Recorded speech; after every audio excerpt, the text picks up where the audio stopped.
ગામડું એટલે વાલનો દરિયો, કુદરતી સૌંદર્ય અને પક્ષીઓનો કલવર સાથે એક સુંદર અવાજ, ગામડાની શુદ્ધ હવા અને મનમોહક તળાવ. અહીં સમય જાણે થંભી જાય છે. મારું ગામડું, મારી શાન. તળાવ કિનારે પ્રકૃતિનો અદ્ભુત નજારો.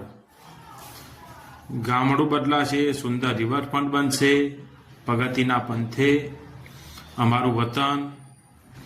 તળાવનો નવો લુક, પથ્થર પિચિંગ અને રિવરફ્રન્ટનું કામ પૂર જોશમાં ચાલી રહ્યું છે.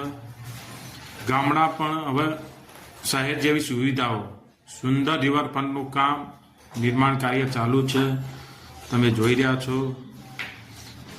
જોરદાર ગામડું બનાવવાનું આ બનશે એટલે લોકો ગામડે અમારી મુલાકાત કરવા આવશે.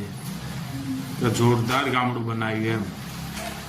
એક વખત આવશો, જોશો તો તમે તમારા ગામમાં એવું જ વિચારશો કે અમારા ગામમાં આવો વિકાસ કરવો જોઈએ. એટલે જોરદાર કામ ચાલી રહ્યું ખૂબ જોશમાં. આજે અમે અહીંયા આવ્યા છીએ. ચલો, જય માતાજી.